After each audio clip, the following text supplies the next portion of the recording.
I'm not going to be the Alabama coach. It'd be Dan Marino, Zach Thomas, Jason Taylor in that exact order. I want an opportunity to play, and the Jets are giving me an opportunity to play. I put a Lindo Mari up there before Ryan Tannehill. Ricky Williams. Just before Dolphins training camp this past July, he turned his back on all of it and ruined the Dolphins' entire season. No question about it. I am ready to get hurt again. Ladies and gentlemen, boys and girls, Dolphin fans of all ages, welcome back to the Battered Fins Fans podcast. I am your host, the Bearded Fanatic. That is my co-host, the Battered Jets fan himself, flaunting some new Jets memorabilia for the Battered Jets fan show. Sir, you want to show off that mug real quick too? I put it away. I washed it. Okay. Well, you've got a mug as well, but you know, it's fucking Jets shit. Who wants that? But nonetheless, Danny G, how are you doing today, sir? I am doing pretty great, sir. I randomly saw that I just became blurry on the camera for some reason. But I am doing great, even though I don't look great right now. We'll figure excited. It out. The draft is like 3 weeks away, give or take. Yes. I am extremely hyped, man. This year, it feels like every passing week, all of a sudden, it's like, oh, something else is coming up, right? Because it's the draft in 2 or 3 weeks, and then right after the draft, I don't think people have realized.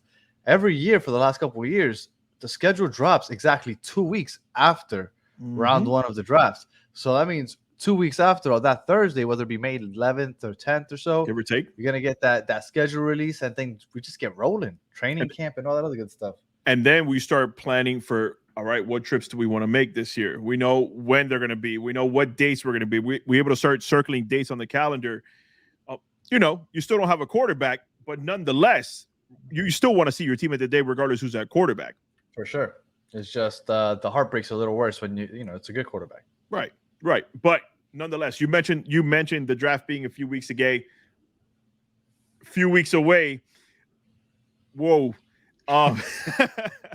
But you know what I did a few weeks back? I said I wanted to start doing a hat giveaway for the draft. They draft every year on the same time. They draft the new draft hats for this year. The Dolphins draft 2 styles. And I said, you know what? I want to give some hats away. And that first hat went to Mr. Fin Fan Almighty, a.k.a. Kurt, on Twitter. Picked them out at random. Did put all the names in the wheel. So congratulations to him. Check the tracking on that today. And it shows that it hasn't been received by your local post office yet.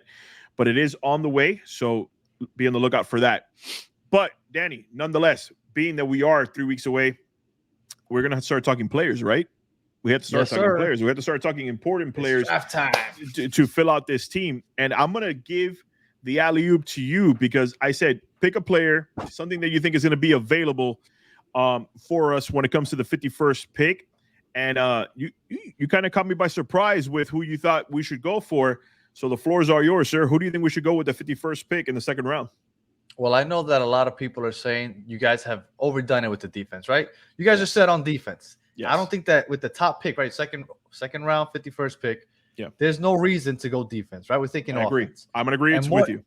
And I would assume that the majority of people, right? They're not thinking wide receiver. You guys are pretty much set at wide receiver. Facts. You're not thinking maybe running back. Maybe if something really good is available, but for the most part, I think you guys are set at running back. A couple people have been mentioning Jamar Gibbs out of Alabama as a potential running back to take in the second round. I don't agree with it, but that's nonetheless. I don't think you'll be going QB in the second round. No. So I would assume that everybody's more or less focused in on protecting the quarterback. Yeah. Okay. So this is where I'm going with it. I think that you guys need to protect Tua, right? I feel that is the most important thing for the success of the Miami Dolphins for this coming season. Yeah. But I went a little different with it because I started looking at the players that would be available more or less in the middle of the second round, which more or less where you guys are potentially available, right? And from what I saw, none of the tackles nor guards really excited me. One player that I saw in a lot of mock drafts and a lot of experts, right? You don't really know what they're talking about because some teams, just randomly surprise you and take somebody that's supposed to go in the third round in the first round. Ted Ginn Jr. for the 9th overall pick. Just throwing that out. But remember, it's Ted Ginn and his family. That's right. Ted Ginn Jr. and his family. But just going based off of what everybody's saying, this player might be available in the middle of the second round. Now, you might have to package maybe your second and let's say a 6th round pick to move up a couple spaces to get him, but I think it would be worth it. Now, I'm talking about Darnell Washington, tight end for the Georgia Bulldogs. Yep. Okay? Tell me about your boy. 6'7", 260, He can't outrun maybe cornerbacks, but he can outrun just about every linebacker that's going to line up next to him to defend him. Now, the biggest reason I think that this guy is what you guys need on offense. Tell me about it. You guys lost Mike Gesicki. Mm-hmm. Obviously, the best receiving tight end on your team. Yes. This kid can catch. But not only can he catch it, he's good all around. He loves to block. Everybody's saying that when you have him on your team, it's basically like having 6 offensive linemen. I'm sorry, but if you have a tight end option that is almost like he's 6'7", 260, man. Yeah. And if you look at his highlights, he wasn't just blocking safeties that were blitzing. Like he was playing against SEC competition, and he was holding his own with these outside linebackers from these schools, big name schools, and he's holding his own. He was in every single passing play that he stayed in to block. He didn't give up one pressure last year. This kid, if he is available, not only can he block and be that 6th offensive lineman, which is why Mike Gesicki couldn't get on the field, but he could also run out there. He's got the speed at 6'7", 260, and he's got hands and can catch. This kid is a freak of nature, and if you guys get him, that would be a crazy steal. Now, again, everybody's saying he's going to fall to the more or less the middle of the second round. Will he fall all the way to 51? It's a possibility. Would I take that risk and wait? No. If I see he's falling into the mid to late 40s, I'm packaging my 6th or 7th round pick with my 51st, and I'm moving up 4 or 5 spaces, and I'm taking this freak.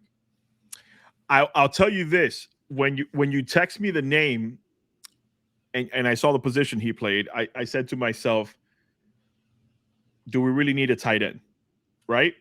Mm-hmm. Yes. The answer is yes. We do need a tight end, but do we need a tight end that high?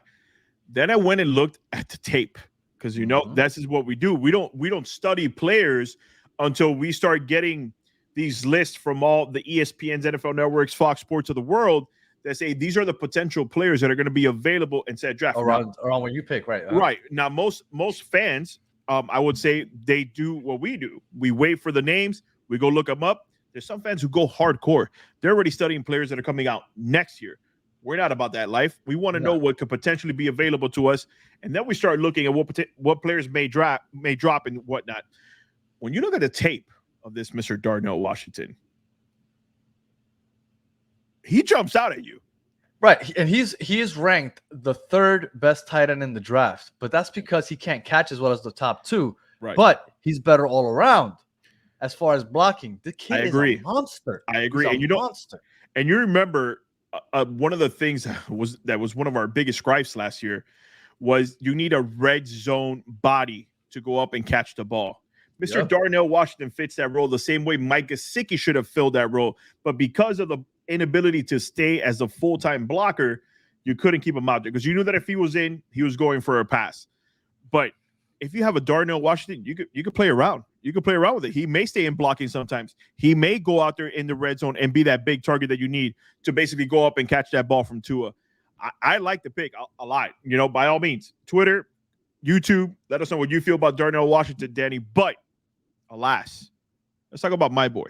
My boy's not as sexy, by the way. Not as sexy, because I agree that we need to protect Tua. I think that should be your number one priority. Like you said, for sure. Defense is set. Wide receivers are set. However you feel about Cedric Wilson, I think he'll have a bounce back year. Is he going to be what he was in Dallas? Probably not. But I think he could fill Trent Sherfield's shoes and what he did for us. And the defense is set.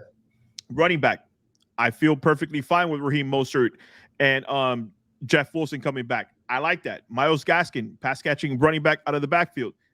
I feel comfortable with that. I think we have enough weapons on offense that if we don't go Darnell Washington, we should go this guy. Sir, out of TCU, Mr. Steve Avila. Now, I don't know if you went and saw some of his highlights on YouTube, but I'll tell you, I like Steve Avila a lot, and here's the main reason. He plays center, but he's also can move over to guard, which he played a lot of guard this past season at TCU. Why do I bring that up? You had this, oh my God, his name slipped my mind right now. Our center that we just picked up from Dallas that originally is a guard and started playing center for us this year.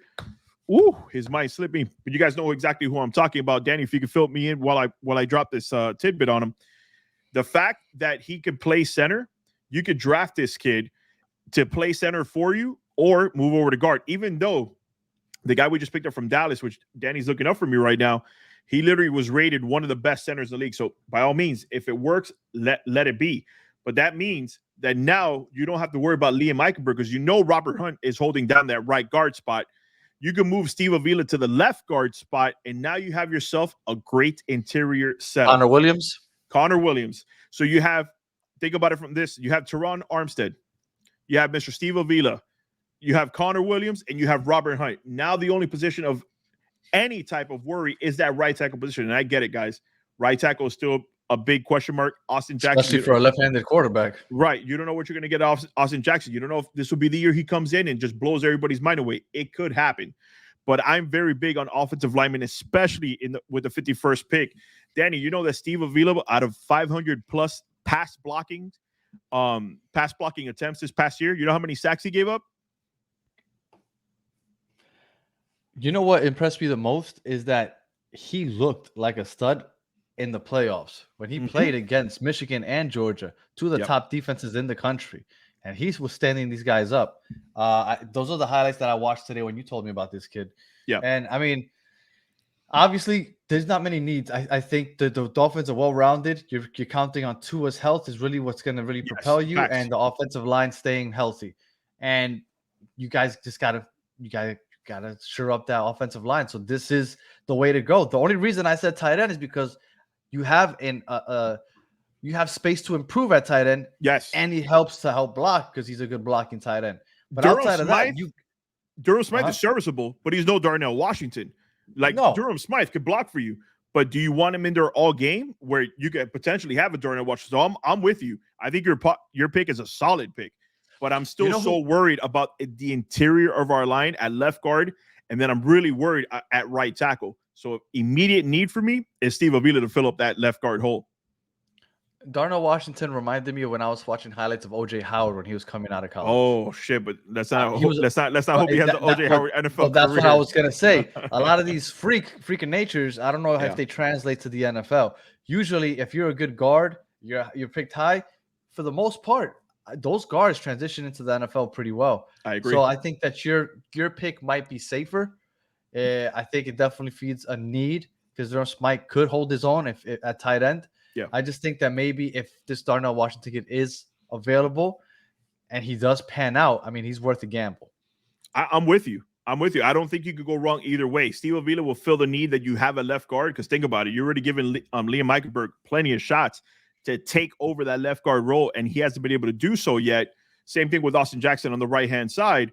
But you lost Mike Gesicki, that big body tight end that you need to go up and catch some balls. Darnell Washington fills that hole as well. So again, no knock to your pick at all. If you put a gun to my head right now and we're staying put at 51st, if both players are available, it's going to be very hard for me to decide which one I'm going with. But because of how much I want to protect Tua and give him the best chance to succeed, I think he has enough offensive weapons around him that now I want to protect him as much as possible. And I'd probably go Steve Avila. That makes complete sense. And I'm with you. I was trying to think a little bit outside the box, but yeah, the safest bet, like I said, I was thinking home run because that's a pick. He is a home run. Because you can draft Darnell Washington, and then 3 years down the line when they do those redraft 2023 draft, all of a sudden he's like a top 10 pick, and everybody's like, how the hell did he fall all the way to 51 or 47 or whatever it may be? But definitely, I think Steve Avila is the safer pick. I appreciate that, and I think that's the route we should go. But you know how we do here. We enjoy the feedback that you guys drop to us in our comment section on YouTube. We want you to drop it. What do you think we should go at 51st? And remember, additionally, I told everybody on Twitter, it's going to be another hat giveaway this upcoming Friday on the 7th.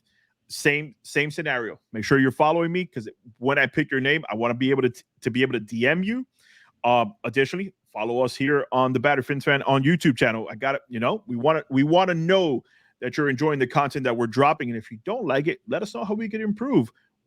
We're open to construction criticism. They're probably going to say to stop wearing these stupid hats. Yeah, you're probably right. It's like, take that fucking Jets hat off. But nonetheless, we enjoy dropping this content for you guys. And what are we going to do next week, Danny? We're going to drop another 15, 20-minute show on what we do in the third round because we have 2 picks in the third round. So next week, we'll have 2 players to discuss because they're basically like within 15 picks of each other.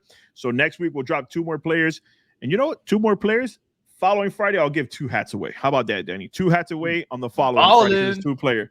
I say we do that. Let's do it. All right, ladies and gentlemen, this was the draft episode for the Battered Fans podcast. As always, I am your host, the Bearded Fanatic. That is my co-host, the Battered Jets fan, and we is out. Peace. Peace.